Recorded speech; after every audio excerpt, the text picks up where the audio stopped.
시청자 여러분 안녕하십니까? 한선입니다. 문재인 정부의 인수위원회 역할을 해온 국정기획자문위원회가 어제부로 공식 활동을 마무리 지었습니다.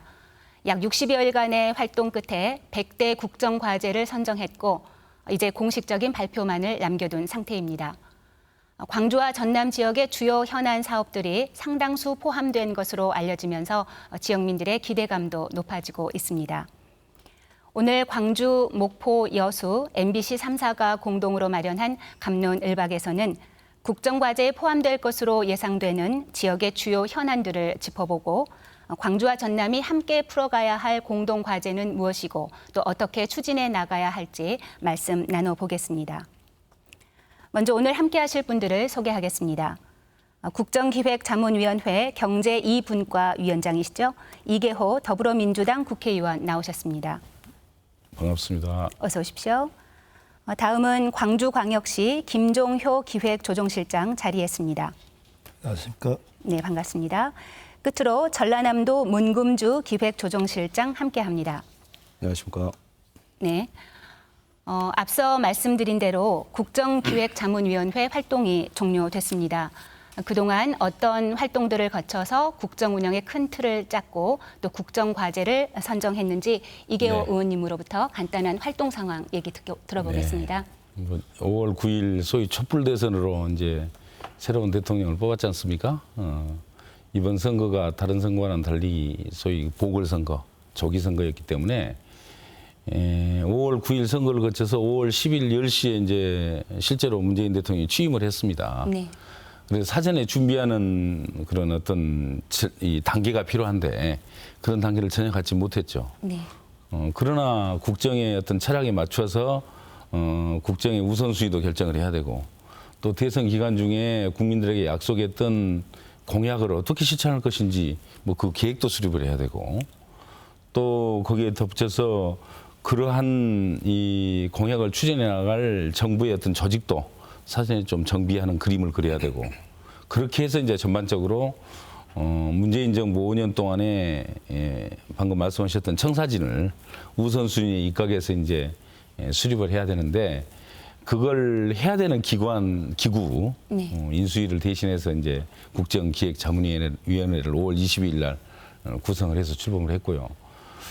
정확히 53일 동안 이제 며칠 전에 이제 이 종료가 됐습니다만은 그동안에 이제 그러한 절차를 쭉 이행을 해왔습니다. 그렇게 해서 지난 13일 날 문재인 대통령께 이제 국정계획 100대 과제 이행 계획을 보고를 드렸고 그리고 앞으로 이제 19일 날 또 모레가 되겠습니다만 19일 날 대국민 보고회를 한번 갖도록 그렇게 계획을 하고 있습니다. 네, 네, 그렇죠.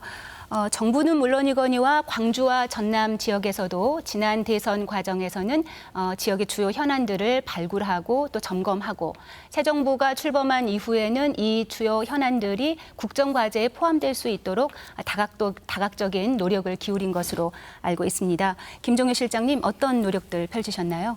네. 문재인 대통령께서 총 12개 공약을 광주 공약으로 이렇게 발표를 했습니다. 그래서 저희가 대선이 5월 9일 날 끝난 당선자가 발표됐는데요.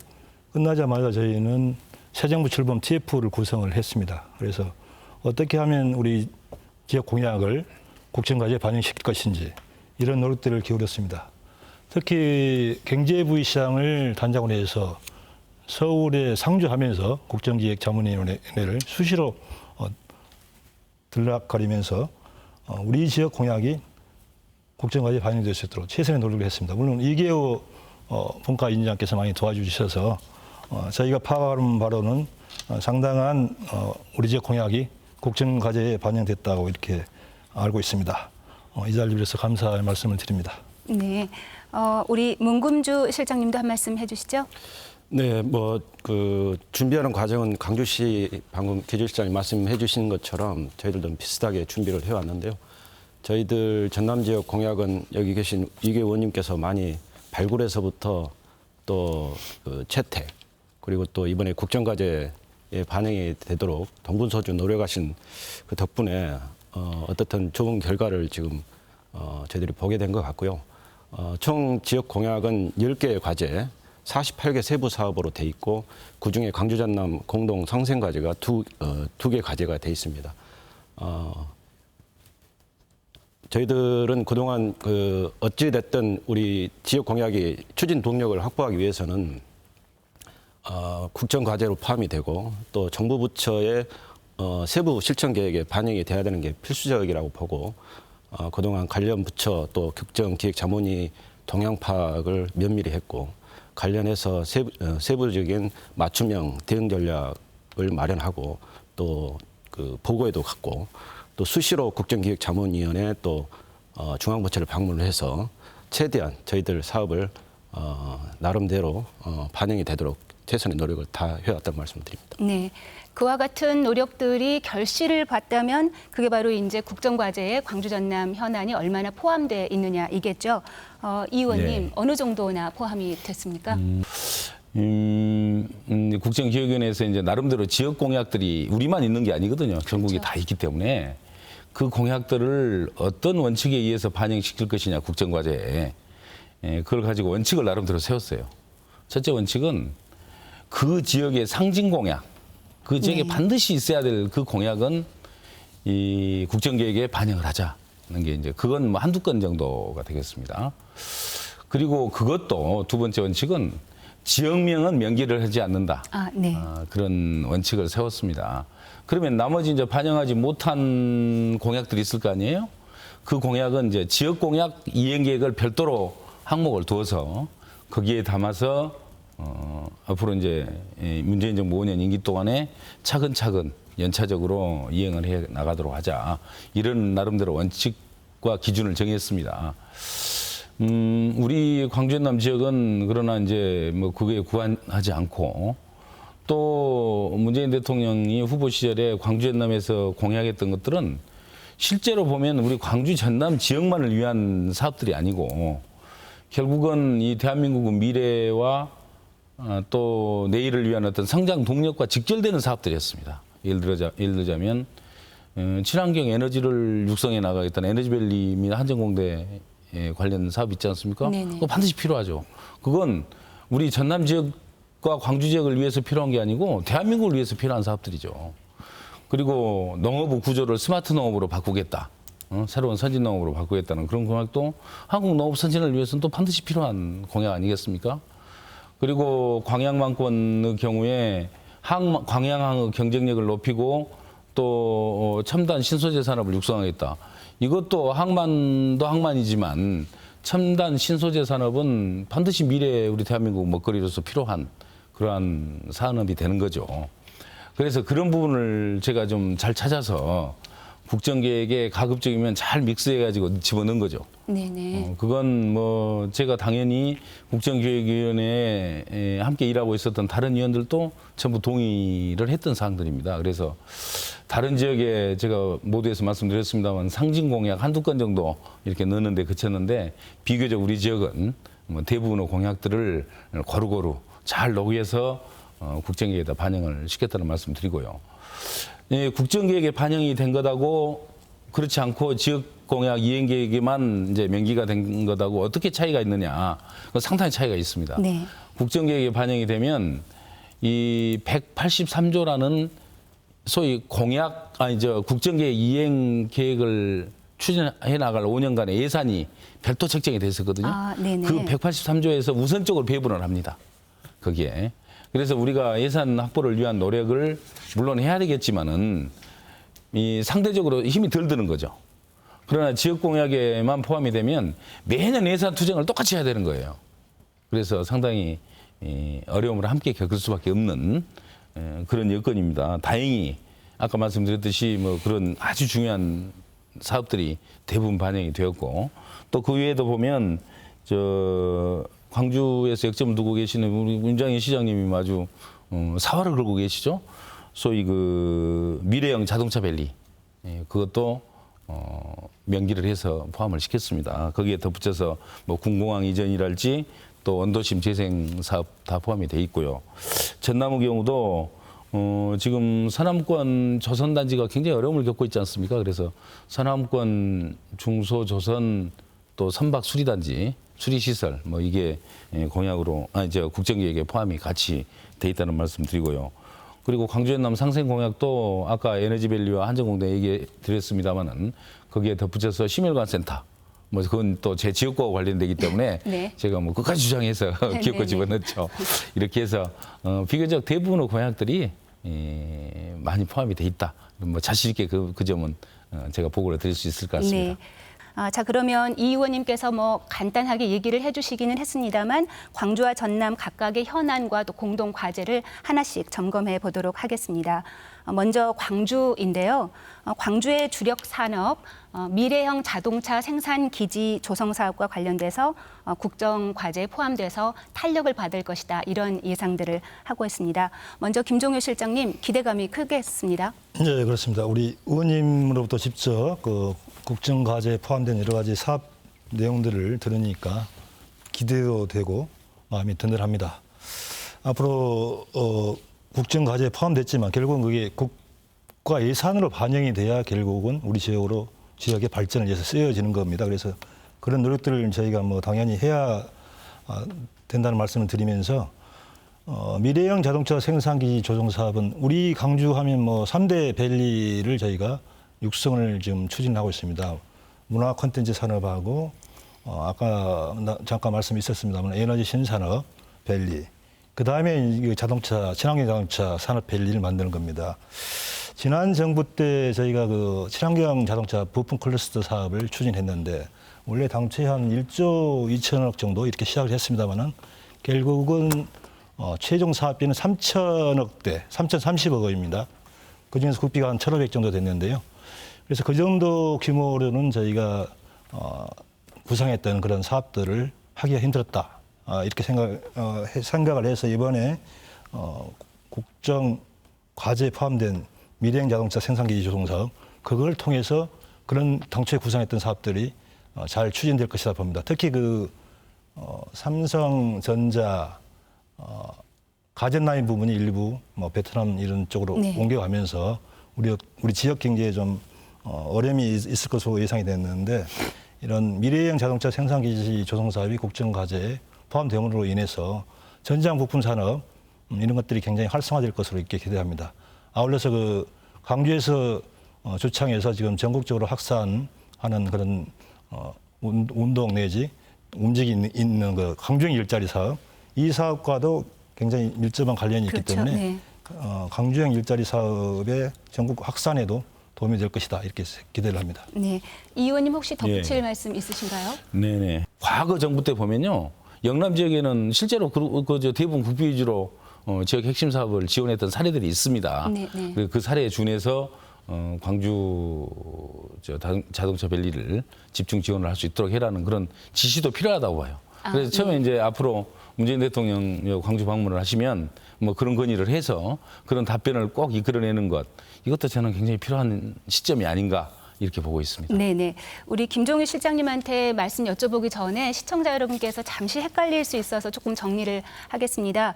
국정 과제에 지금 광주의 현안은 크게 두 가지가 포함이 됐습니다. 하나는 미래형 자동차 생산 기지, 흔히 우리가 자동차 100만 대 조성 사업으로 알려졌던 것이고요. 그 다음이 이제 일자리 정책에서 광주형 일자리를 전국으로 확대하겠다, 이 두 가지인데 사실 광주형 일자리가 미래형 자동차 생산 기지 를 조성하는 데 있어서의 한 모델로 제시가 되기 때문에 지금 그 두 이야기가 예. 섞여서 얘기가 나오고 있습니다. 광주형 일자리 관련돼서는 그 국회의원들 노력뿐만 아니라 또 광주시의 예산 확보 노력, 또 광주시 지자체가 할 수 있는 노력도 각별히 요구된다. 이게 의원님께서 그런 얘기 해주셨습니다. 김 실장님 뭐 덧붙일 말씀 네. 있으신가요? 민선 6기 윤장현 시장 취임 이후로 광주형 일자리를 주창해서 여러 가지 노력들을 해왔습니다. 뭐 잘 아시겠지만 광주형 일자리라는 것은 그동안 우리나라의 대기업들이 국내 투자를 한 20년 이상 하지 않고 해외로 나가는 그런 문제점이 있습니다. 그 이유가 주로 노사관계가 안정이 안 된 그런 이유가 있습니다. 그래서 저희가 광주형 일자리라는 것은 적정 임금 수준을 보장을 하고 또 적정 노동시간 이런 것들을 보장을 해서 어떤 사회적 통합, 사회 통합형 일자리를 만드는 것입니다. 그동안에 저희가 공공운수 노조하고 협약도 체결을 했고요. 최근에는 22개 기관으로 해서 강주행 일자리 확산을 위한 기초협약을 체결을 했습니다. 그래서 어느 정도 그런 사회적 합의를 위한 그런 정비 작업은 어느 정도 돼 있다 이렇게 생각을 합니다. 그래서 결국은 이 실천을 해야 되는데 이번 정부 추경에도 관련 용역비로 해서 3억이 지금 반영이 돼 있습니다. 그게 통과되면 아마 강주용 일자리를 어떻게 확산시킬 것인지 이런 모델을 개발하고 전국적으로 확산해 나갈 것이라고 이렇게 생각을 하고 있습니다. 네. 이번엔 전남 얘기를 조금 해볼까요? 전남의 국정 과제는 크게 두 가지, 농수산업 분야와 광양만권 활성화 사업이 국정 과제에 포함돼 있습니다. 구체적으로 어떤 내용인지 우리 문금주 실장님으로부터 조금 얘기 들어볼까요? 예, 아까 우리 이계호 의원님께서 말씀을 주신 것처럼 이번에 국정 과제로 저희들이 파악한 바로는 미래형 농수산업 생산기지 조성 사업이 이번에 국정과제에 포함이 됐고, 다음에 광양항에 대한 항만 기반 시설 확충 및 첨단 신소재 산업 육성 부분이 포함이 돼 있는데요.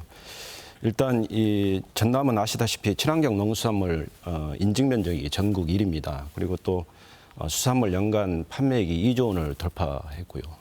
따라서 이 농수산 분야에서는 생산량과 품질 모든 부분에서 대한민국을 저희 전남도가 이끌었다 해도 과언이 아닌데 어떻든 그런 의미에서도 국정과제로 선정된 것은 대단히 큰 의미가 있다고 보겠습니다.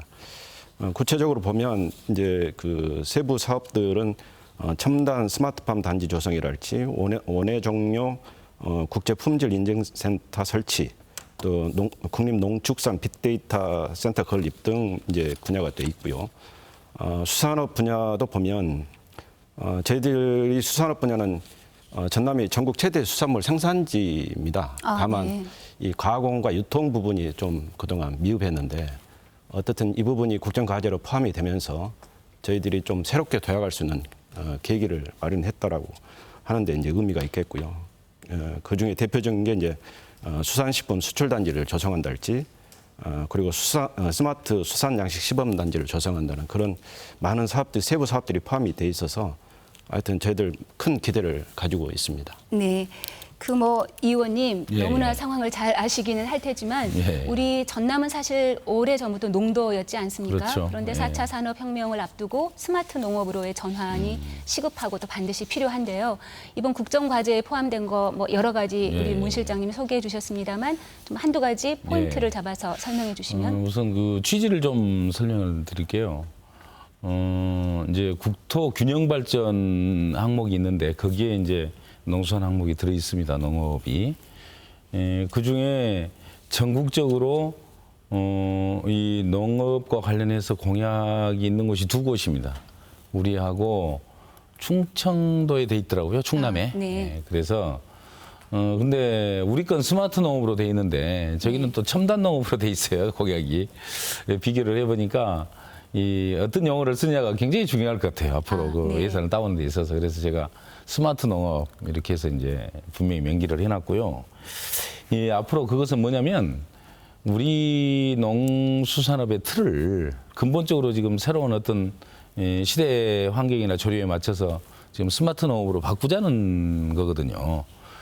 그런 측면에서는 이번 전남의 그런 공약이 국정계획에 반영된 것은 이 전남은 농업 틀을 바꿔나가는 데 있어서 큰 좌표가 되리라고 믿습니다.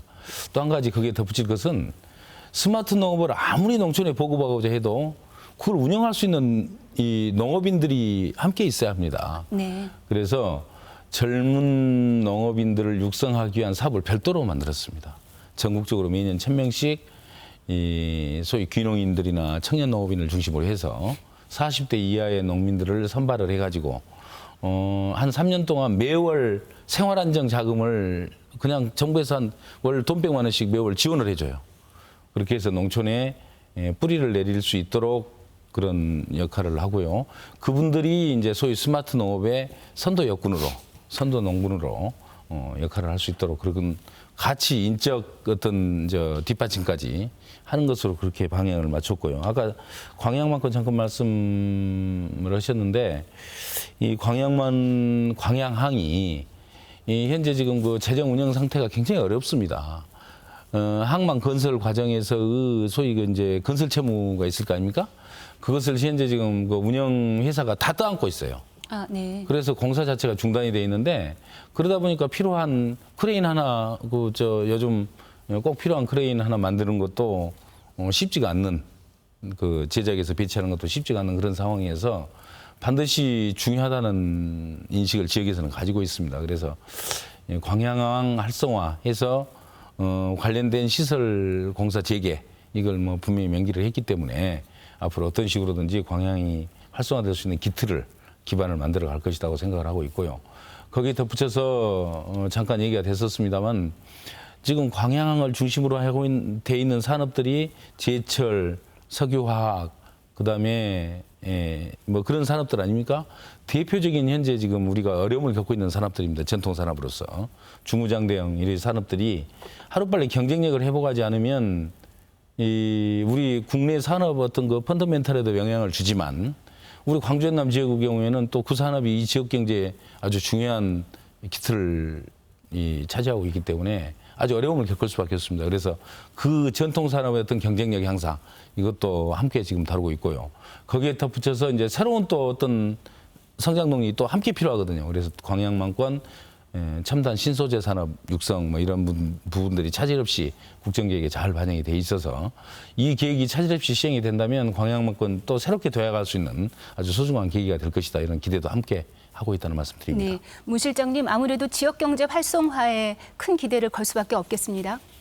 네, 뭐 어떻든 이번에 광양항 관련해서도 그동안 역대 정부에서 상당히 소외를 받아왔거든요. 왜냐하면 지난 정부에 투포트 시스템으로 간다고 이제 해놓고 어떻게 보면 광양항이 전국 그 물류량으로 보면 전국 2위 정도에 해당하는 항인데 인천에게까지 밀리는 그런 이제 상황에서 상당히 그 전환의 계기를 큰 전환의 계기를 마련했다 그런.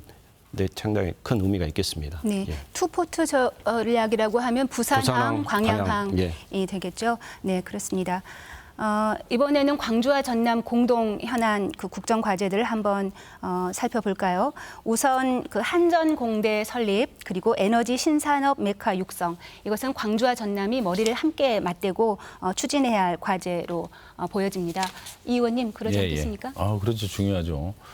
이 광주 전남이 전국에서는 할 수 없는 일을 한 게 광주 전남 빛가람 공동 혁신도시거든요. 그 공동 혁신도시에 정말 우량 기업이 세계에서 가장 우량 기업 중에 하나인 한전이 지금 입주해 있지 않습니까? 그래서 그 한전이 우리 지역에 와 있는 이 여건을 우리는 정말 잘 활용을 해야 된다고 생각합니다. 절호 기회고요. 그래서 한전을 중심으로 해서 이제 친환경 에너지 기업들을 그곳에 한 500개 정도 유치하자는 게 지금 에너지밸리 계획 아니겠습니까? 그래서 에너지밸리라는 이름으로 국정과제가 됐고요.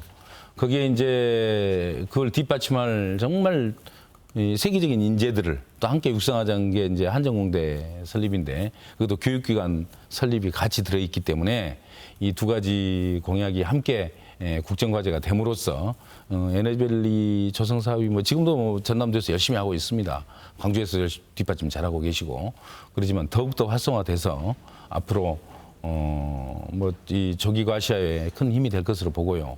다만 한 가지 걱정이 되는 점이 있다면 굳이 뭐 이런 말씀을 뭐 드리는 게 적절한지는 모르겠습니다만 지금 한전공대가 아주 중요한 이제 뜨거운 감자가 됐어요, 갑자기. 네. 왜 그러냐면 각 지역들이 서로 그 이제 한전공대는 우리 지역에 분명히 유치가 될 것 같은데 자기 지역으로 가지고 오자는 욕심들은 다 같지 않겠습니까? 네네. 뭐 혁신도시가 있는 나주를 비롯해서 또 그 인접된 뭐 광주의 남구도 있을 것이고 심지어는 저 지스트 가까이 있는 여러 또 우리 전남의 시군들까지 같이 나서서 지금 우리도 더 적지다고 얘기를 합니다. 네. 그래서 뭐 자연스러운 광주와 전남의 협의를 통해서 그런 문제들이 이 조기에 빨리 협의가 됐으면 좋겠고요.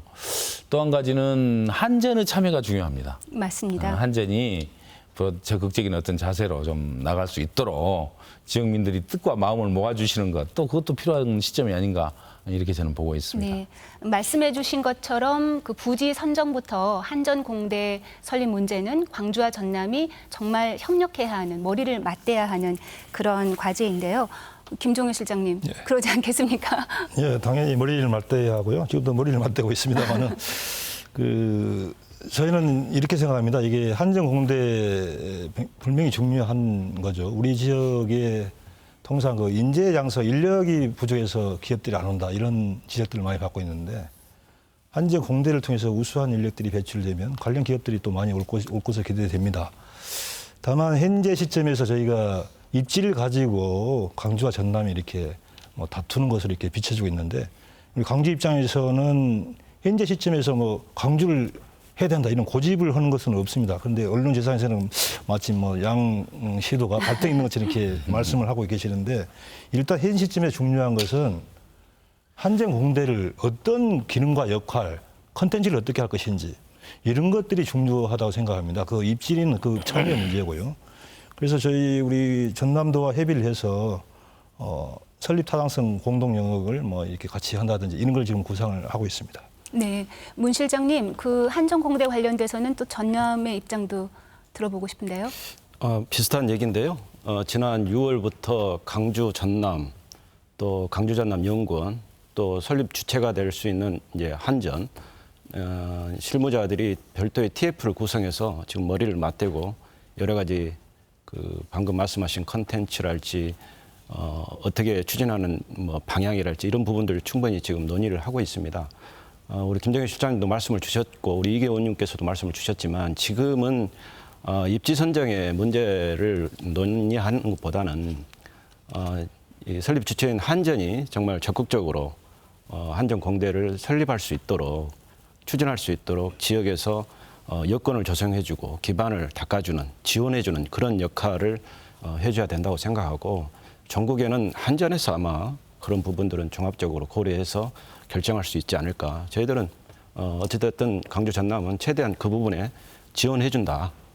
그런 방향으로 추진을 하고 있습니다. 네, 한전공대라는 교육기관의 정체성 그리고 그 콘텐츠가 무엇인지 정립하는 것, 광주와 전남이 함께 머리를 맞대겠다 그렇게 정리하겠습니다. 다음 또 광주 전남 공동 현안 중에 그 군공항 이전 문제도 포함이 돼 있습니다. 이 부분은 광주 쪽에서는 현안이기도 합니다만 또 전라남도와 긴밀한 협의가 필요할 수밖에 없는 약간 민감한 사안이기도 한데요. 앞으로 어떻게 추진해 나가는 게 좋을지 이 의원님. 예, 군공항 문제는 지금 우리 광주만 해당이 되는 게 아니고요. 광주, 대구, 수원이 같이 걸려 있습니다. 그래서 군공항 이전을 정부에서 이제 적극 지원하겠다는 취지로 이 세계공항을 명기를 해서 이제 국정계획에 반영을 했고요. 그렇게 되면 이전보다는 이와 관련된 어떤 지방비 부담은 확 줄어들 것 같아요. 분명히 그러는데 대구, 수원하고 우리 광주하고 여건이 좀 다릅니다. 네. 어떤 게 다르냐면 옮겨갈 곳이 마땅치 않다는 것은 어디든지 다 마찬가지겠죠. 근데 그거에 중요한 게 아니고요. 그 문제는 차후의 문제고 그 이전에 광주공항은 문재인 대통령이 그때 저 송정역 앞 유세를 통해서 그랬던가 아마 제 기억에 어느 자리인지는 정확히 모르겠는데 분명히 공약을 하면서 뭐라고 했냐면 군공항을 이전하고 그것과 함께 덧붙여서 그 자리에 제4차 산업혁명 ICT 단지를 조성하겠습니다라고 했습니다. 네. 굉장히 중요한 공약입니다. 그 이후에 나와 있는 제4차 산업혁명 ICT 단지라는 게 앞으로 광주의 정말 미래를 통째로 좌우할 수 있는 또 그런 이제 공약이기도 하고요. 제4차 산업혁명과 관련해서 대통령 직속기구를 설치해서 아주 집중 지원을 해가지고 과거 우리 김대중 대통령님께서 그 어려운 IMF 체제 하에서도 IT 산업을 육성을 해서 지금 우리 10년 먹거리를 만들어 주셨지 않습니까? 그것처럼 앞으로 10년 먹거리는 바로 제4차 산업혁명에서 나온다고 봅니다. 이 4차 산업혁명과 관련해서 지역 공약을 정확히 명기한 곳은 정확히 광주 한 군데입니다. 네. 그래서 군공항을 하루빨리 이전을 하고 뭐 필요하면 민간공항까지 다 이전을 해서 그 부지 전체를 그 의도대로 만들어가는 과정. 이건 저는 이 다른 공약을 다 합쳐도 이 공약에 못지않다고 미치지 네. 못한다고 봐요. 그렇게 중요하기 때문에 정말 지역에서부터 함께 나서서 꼭 이걸 가시화시킬 수 있는 그런 준비들을 지금부터 굉장히 열심히 한다고 보고 있고요. 이 군공항 이전은 그와 관련해서 보면 이제 또 얽힌 게 또 너무 많잖아요. 갈 곳이 어디로 뭐 해야 되는지. 그 군공항만 가서는 또 안 되는 거 아닙니까? 민간공항도 함께 이제 이전을 해야 되고 뭐 이런 점들이 종합적으로 좀 잘 해야 되는데 이 광주가 됐든 전남이 됐든 간에 정말 자기 지역만 생각하는 그런 아주 단서포적인 접근을 통해서는 해답이 안 나온다고 봅니다.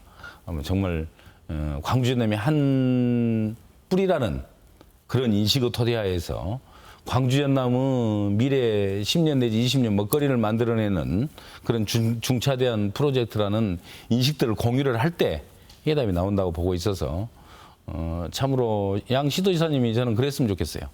그 관련된 협의기구 같은 걸 만들어서 정말 지역의 백년대계를 위한 이 준비를 우리가 같이 하자.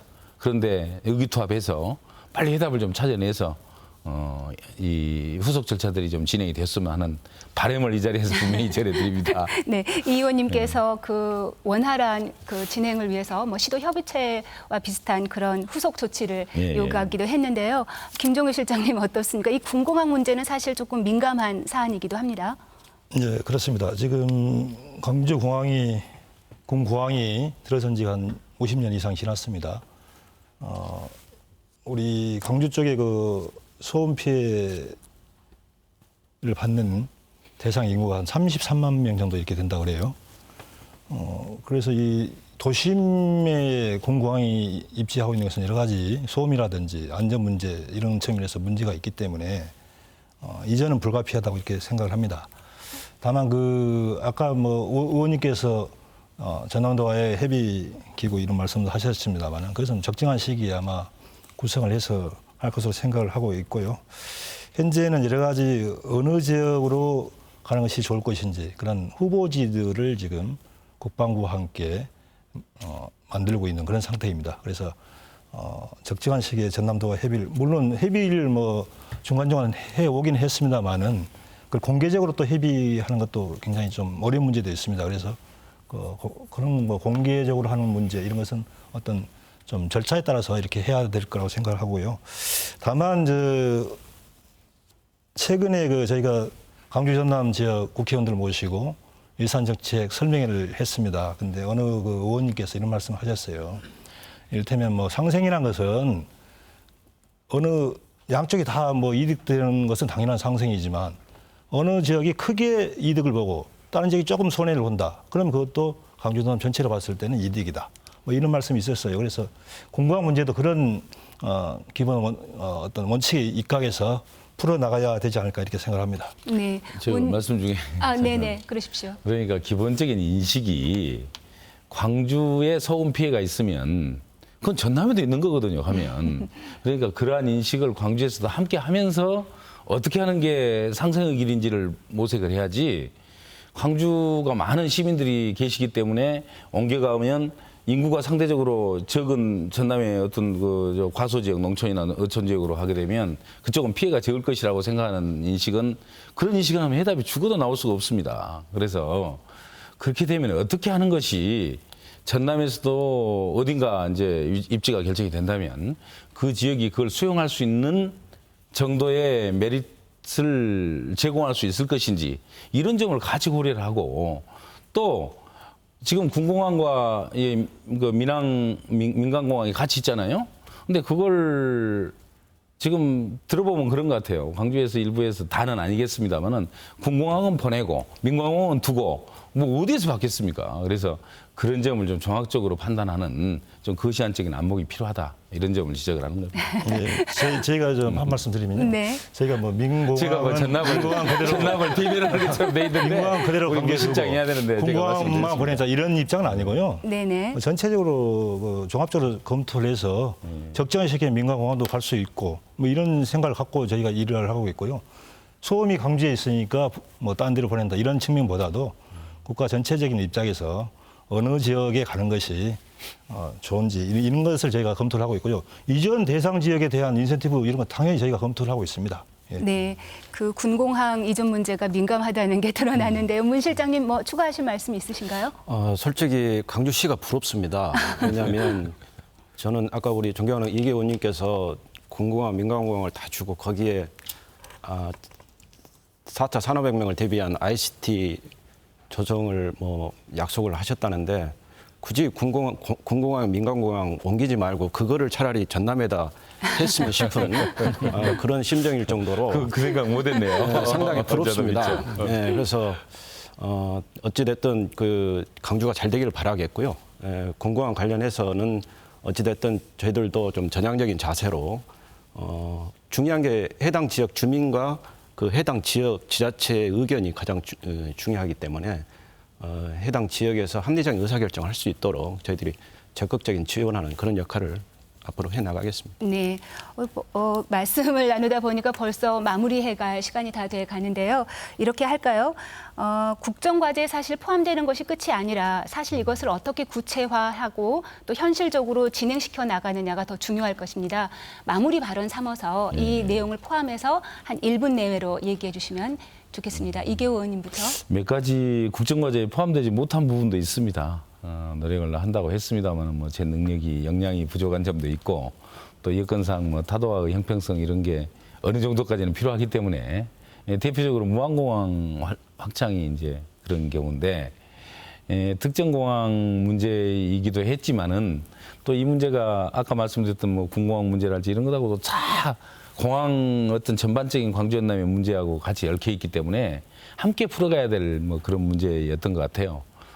그래서 이제 이런 부분은 앞으로 어떻게 할 것이냐. 결국 예산 과정을 통해서 치열한 투쟁을 해야 됩니다. 맞습니다. 이 자리에도 두 실장님 계십니다만은 이 두 분 뭐 더 앞으로도 논리도 개발하고 정부로 하여금 예산을 지원할 수밖에 없는 어떤 그 근거와 타당성을 만들어가는 노력을 더 해야 할 것 같고요. 지역 정치권 또 지역사회 또 시민사회 이런 데서 이제 같이 뜻과 마음을 모아서 앞으로도 더욱더 노력을 해야 이 좋은 호기를 살려갈 수 있다 이런 말씀을 드리고요. 어쨌든 이 소중한 정부를 우리 광주 전남 지역민들이 만들어 주셨지 않습니까? 저희들이 해야 될 일은 앞장서서 이 기회를 살리고 또 그렇게 해서 광주 전남의 새로운 어떤 미래를 활짝 열어가는 그런 이 선도 여건으로서 역할 앞으로도 변함없이 해나가도록 최선을 다하겠습니다. 네. 김종혜 실장님 마무리 발언 삼아서 지자체의 다짐이랄까요? 한 30초 내로 해주시겠습니까? 이제 하여튼 여러 가지 국정과제에 반영이 됐다고 들으니 마음이 가벼워집니다. 그러나 아까 말씀드린 대로 결국 예산에 반영이 돼야 됩니다. 그래서 저희가 예산에 충분히 반영될 수 있도록 배전의 노력을 기울여 나가겠습니다. 당초 저희가 그 대선 공약 발표를 할 때 광주의 미래에 대해서 응답을 해라 이런 도발적인 주문을 했습니다. 그래서 많은 응답을 받았다고 생각합니다만은 그런 응답이 이제 국가 예산으로 이렇게 반영이 돼서 이제 강주의 시간이 됐으면 좋겠습니다. 강주가 새롭게 태어난 그런 강주의 시간이 됐으면 좋겠습니다. 네, 감사합니다. 문 실장님. 어찌됐든 우리 이계 의원님께서도 말씀을 주셨지만 정부 예산의 반영이 가장 중요합니다. 그래서 그 이제 19일 날 발표가 될 텐데요. 저희들 나름대로 세부적인 또 실천 계획도 마련하고 그게 국정 공약에 국정 과제에 반영이 돼 있든 지역 공약에 반영이 돼 있든 똑같은 일정으로 또 마음가짐으로 정부 예산에 반영이 될 수 있게끔 최선의 노력을 다하겠다는 말씀드리겠습니다. 네, 오늘 세 분 말씀 대단히 감사합니다. 국정과제에 광주 전남 현안이 상당수 포함되면서 지역 발전에 대한 기대감이 그 어느 때보다 높습니다. 그러나 국정과제로 선정된 것이 끝이 아니라 앞으로 어떻게 구체화해 나가고 또 추진해 나가느냐가 더 중요하다 하겠죠. 지역의 공동과제에 대해서는 광주와 전남이 함께 머리를 맞대고 또 중앙정부와 지자체가 긴밀하게 협조해가는 모습 기대하겠습니다. 오늘 갑론을박은 여기까지입니다. 고맙습니다.